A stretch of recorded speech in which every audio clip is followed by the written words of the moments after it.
高盛的经济学家闪惠他说了一句话，我觉得特别需要拎出来。他说，政府需要让人民相信，政府是真的在帮他们，而不是仅仅专注于进行基础设施建设。上周五，前中国央行行长易纲，他参加了一个上海的这个外滩金融峰会，他就直接公开说，现在中国要赶紧重点全力以赴的应对通缩压力，中国可能要拿出来至少1.4万亿美元，这是什么数字啊？就人民币10万亿的钱来应对通缩压力。大家好，我是吴薇，欢迎回来大声。今天呢，我们还是聊经济。其实前几期节目呢，我们不管是从中国经济的整个的设计的模式、产业结构，还是外媒对于中国的经济信息危机和信心危机的分析，还有对于具体的一些政策和制度的分析呢，我们已经在编织成了一个认知框架。所以也请大家如果有一些问题的话，可以回头去看我们之前的一些节目，包括近期我们跟许成刚老师的这些讨论，其实都是激励我们设计节目的一些前面的知识，有的地方我们还要再重复，有的就不重复了。今天呢讲的是中国经济的问题，还是中国经济的问题。因为有一个观众呢，上一期节目底下评论说，如果中国有数据不透明、官方控制，还有整个掩盖真实信息的担忧，有外资撤出、有投资停止的担忧，那是不是普通人要面对的就是物价飞涨，中国会不会就通货膨胀了呢？其实恰恰相反，目前呢最新发布的消息是中国正式进入了一个通货紧缩的状态，这其实是个令人担忧的坏消息。所以我们今天呢，还是从周一发布的一些国家统计局的数据来看，中国现在目前情况是什么？其实是通货紧缩。我接下来会专门解释什么叫通货紧缩。在这里插播一个广告，大声开会员了。我们上一期节目说了这个消息之后呢，其实有很多观众非常非常的热情，第一时间加入了会员，而且我回去看了每一个会员的评论，你们在之前的很多期节目里就已经给过我很好的评论和激励和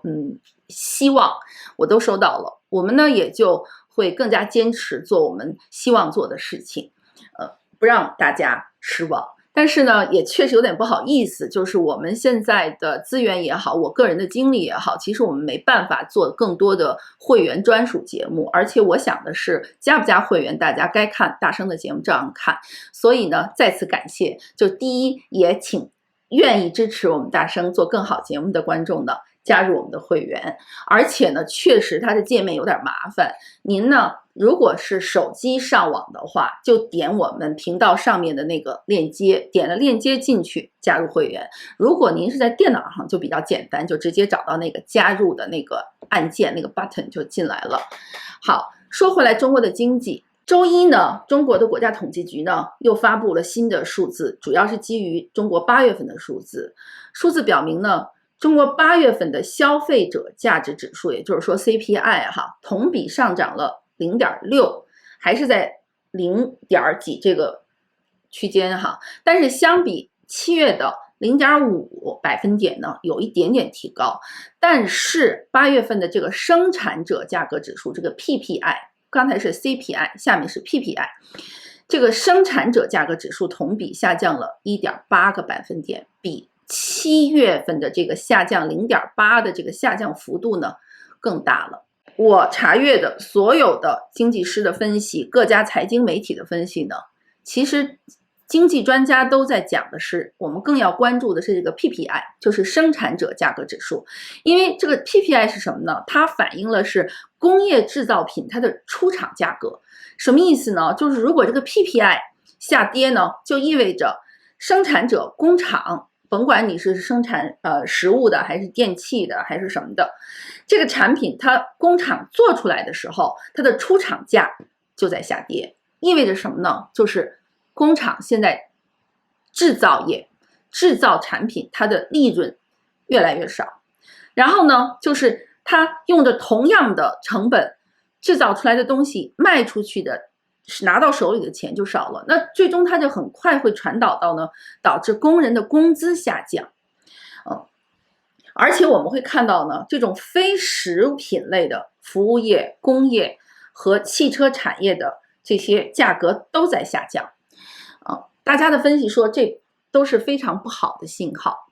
还有一个点，就之前我们也说过了，中国的经济数据其实一直都是非常不透明的，在账面上调一点数据哈，从0点几调到1点几，1点几调到2点几，这个经济分析师大家其实都有预期的。所以能看出来，这个除了食品价格有一点上涨2.8%之外呢，其他的食品就是 CPI 的价格呢，都是提升了一点点，而且都是在0点几徘徊。所以其实有一种可能，就是物价并没有上涨，反而是负数和下跌的。那么食品价格也下跌，工厂出品的生产者价格也在下跌，这其实都说明了什么呢？就是从现在官方公布的数据就能看出来，中国的经济还是非常非常大的经济压力。好多人都以为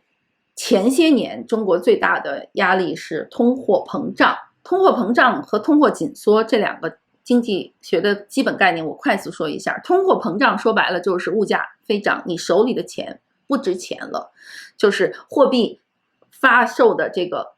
量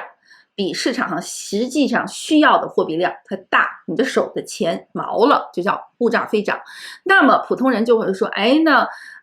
跟通胀相对应的就是通缩，一般就会认为通缩是不是就是指物价都便宜了，那是好事儿啊？其实不是这样的。通缩是什么呢？就是通货紧缩 deflation 在英文里，在经济学里头其实就是指商品和服务的普遍价格都在下降，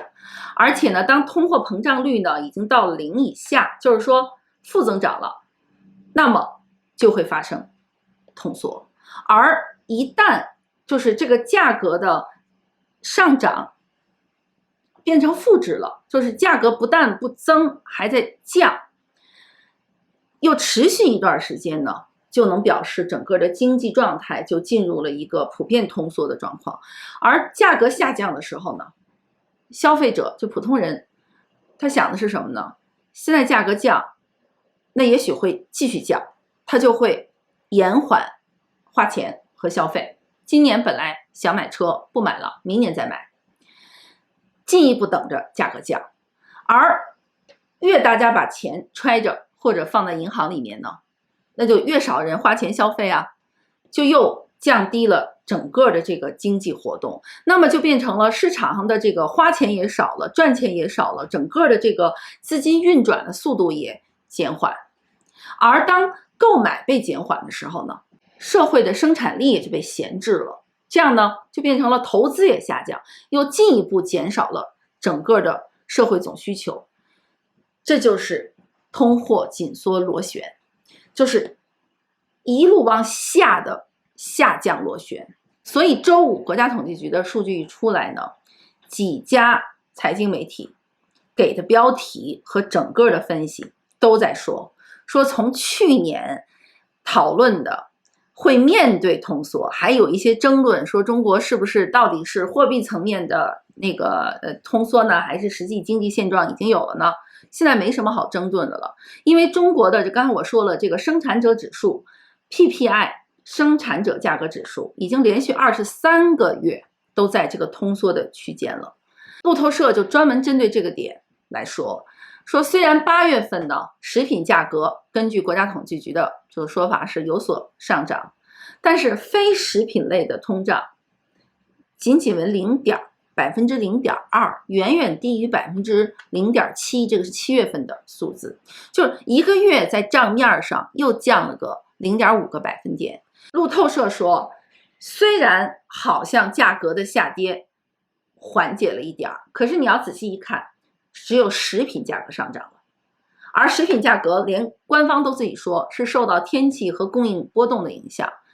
关键是食品价格上涨呢，导致呢老百姓其实要在吃这件事情上花更多的钱了，那么就可以想象，本来兜里就没钱，如果在吃上花更多的钱，就意味着在其他部分花钱更少，所以表现为这个 PPI 就是生产者价格指数的下跌也是很说得通的。3年半以来的最低点的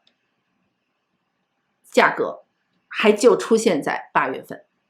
那这些低迷的数据呢，就进一步引发了市场的担忧。路透社还说呢，人民币对美元的汇率也在下跌，长期债券收益率也创下历史新低，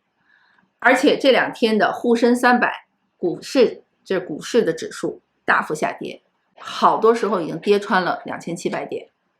另外呢，财经的这个彭博社也专门写了篇文章，这2天被大量引用，直接标题就是说中国正逐步陷入通货紧缩螺旋。就刚我解释的这个螺旋，就是工资和需求都会一路下跌。而且呢，路透社这篇文章为什么被好多人引用呢？他预计说中国这个物价持续下跌要维持到2025年。那么路透给的结论就是通缩的长期存在可能会对中国带来巨大的打击。通缩呢，在经济学里面呢是一个经济学者都蛮谨慎下的定义。为什么呢？因为一旦形容某一个社会经济体进入通缩了，那说明这个经济就出了大问题了。因为通缩它下去的方向就是经济衰退。这个经济衰退它就是一个长期的一段时间，它不会短期的调回来的。所以经常有一个说法说，如果通胀是经济上的感冒，你用一些货币手段，用一些价格调控手段能给调回来的话，通缩就是癌症，很难治，甚至不能治。其实在经济分析领域呢，通缩不是新说法。去年2会期间，面对着整个疫情之后这个回暖非常慢的经济增长，还有大量的出现的失业呀、订单减少啊、出口减少啊、低迷的房地产市场啊、大量的地方债务啊，这些具体的问题的时候，很多媒体就问了，说中国是不是已经要进入通缩了？当时呢，官方记者发言会，还有包括找了一些官方学者都来解释说，中国没有通缩。为什么呢？因为货币量是宽松的，信贷政策也是宽松的，从货币现象他们来说不是通缩。但是其实经济的现状每个人都看到了，就是物价降低，老百姓不花钱了，越来越多的人宁可存钱也不花钱。同时呢，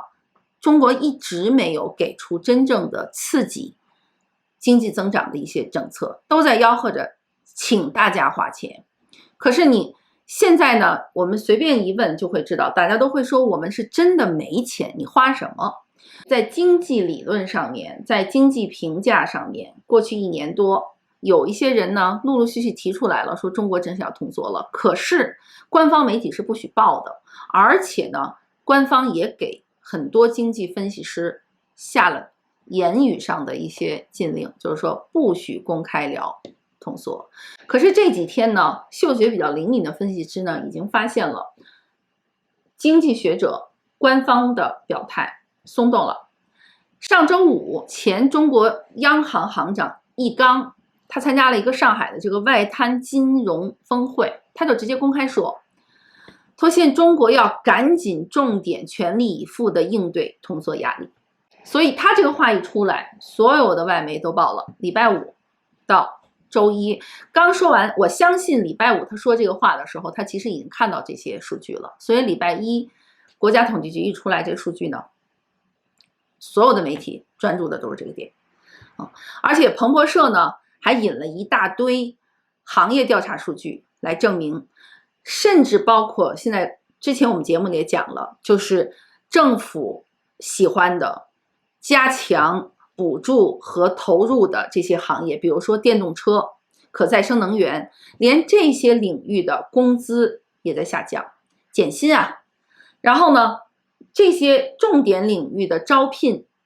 也非常的慢，甚至就停了。彭博社这篇关于中国通缩下降螺旋的文章里面还说说所有人的分析都预计通缩将继续恶化，因为现在看到的是就是 GDP 的平减指数，什么意思呢？就是从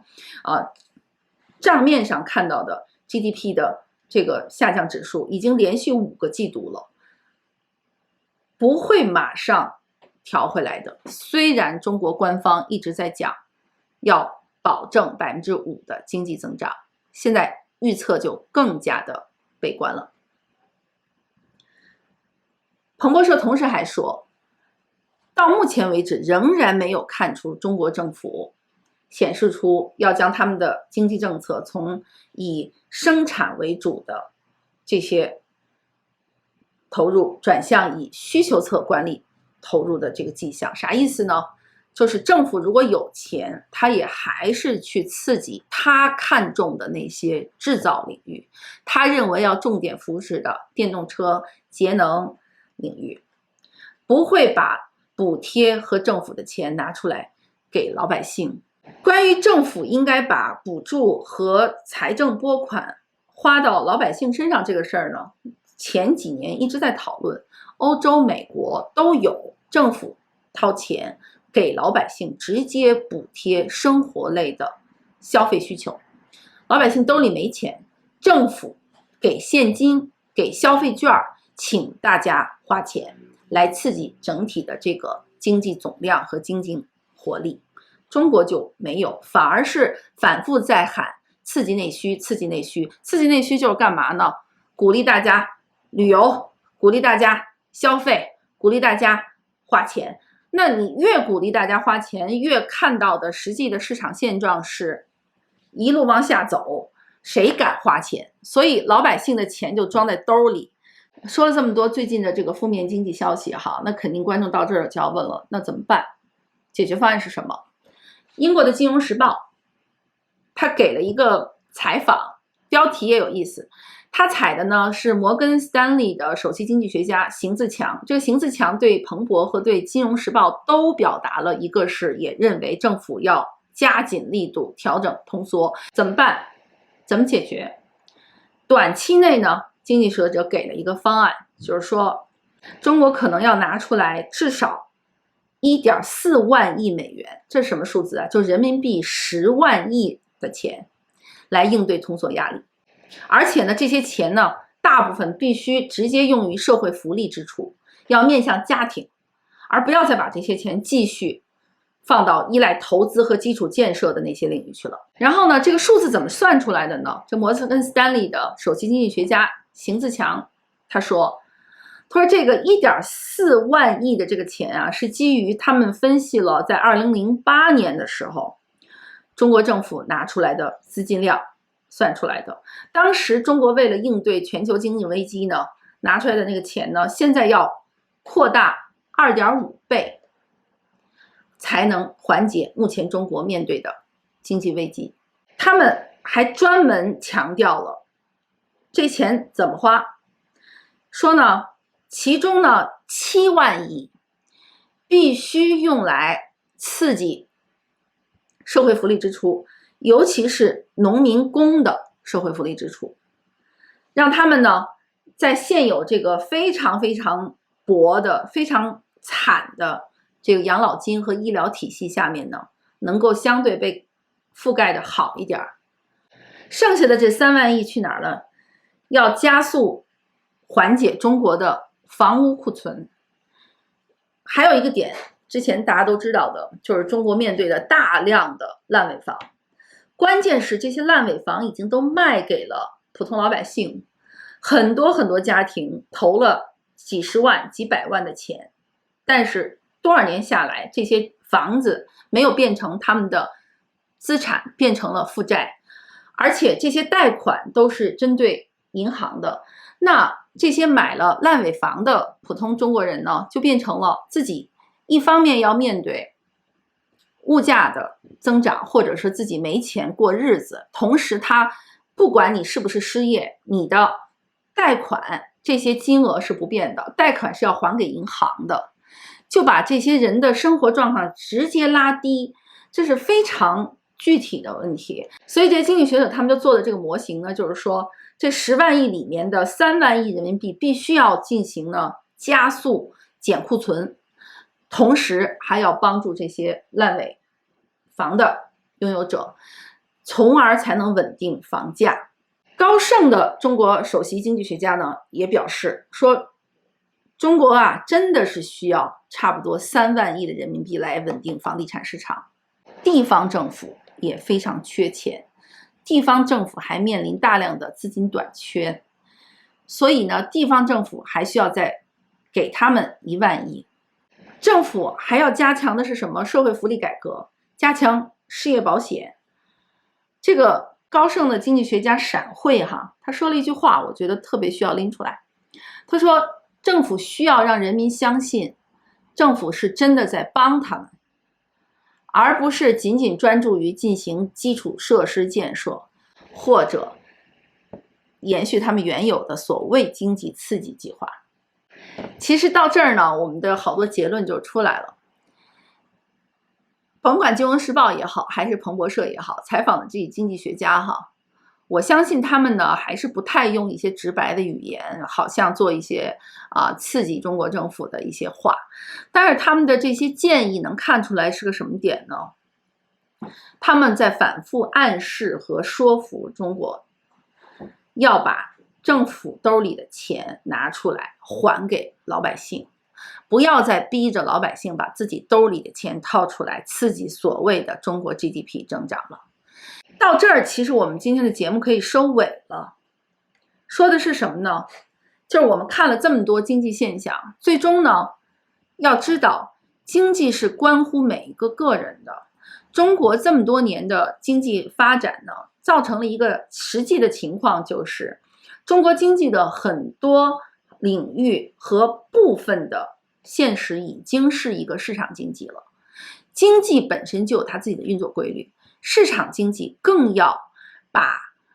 运行、把选择、把权利在市场和消费者的层面还给普通人。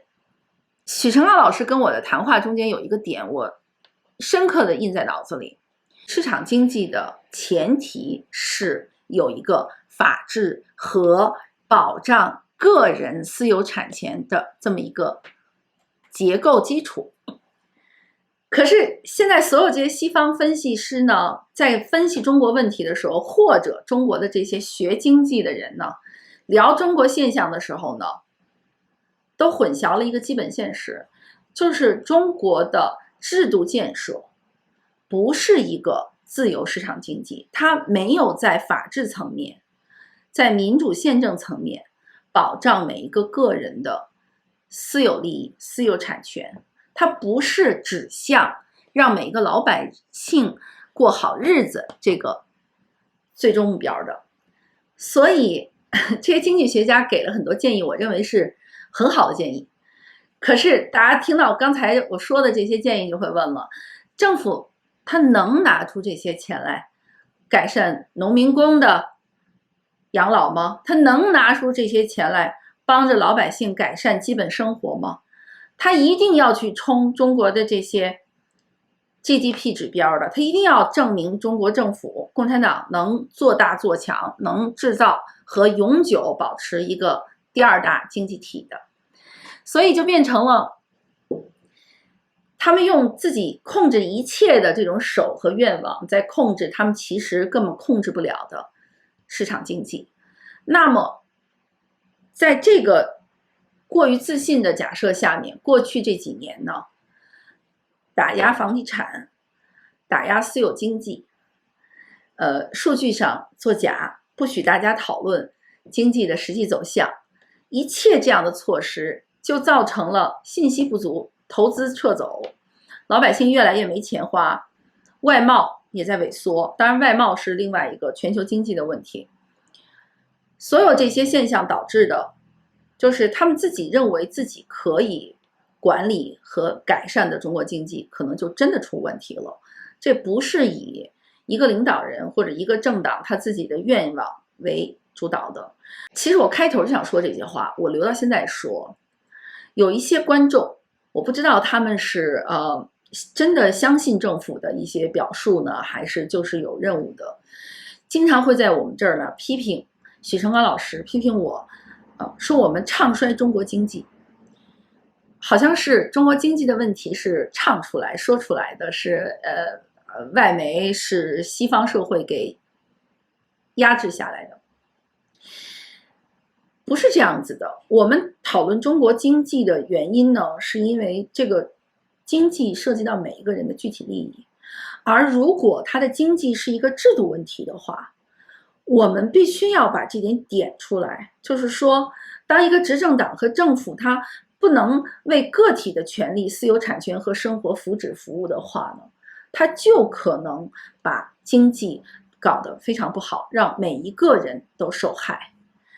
而且中国经济的崩溃呢，也会让全世界遭罪的。那这个逻辑不能反过来说，不能因为中国经济让全世界都受损，所以就不能说中国经济不好，你就必须要把中国经济说好，这不是说好的事情。我们还是要讨论解决方案，解决方案其实就是每一个个体要意识到，政府做得好是应该的，政府就应该保护个体和每个人的私有产权，而政府制定的经济政策，它既要符合市场本身经济运行的规律，更要指向为每一个个人的人权、福利和幸福生活服务。如果这个政府它没有做到这一点，我们至少在事实层面，在认知层面，我们要说出来。然后我们要在每一个点上意识到，我自己拥有合法的产权，我有自己合法的利益。如果这些利益受损的时候，我需要知道，我需要表达，我需要说不。我们今天聊了这么多呢，其实最终的结论还是想，希望我们的每一个观众或者大家个体，至少在面对中国现实的经济问题的时候，有一个更准确的判断，知道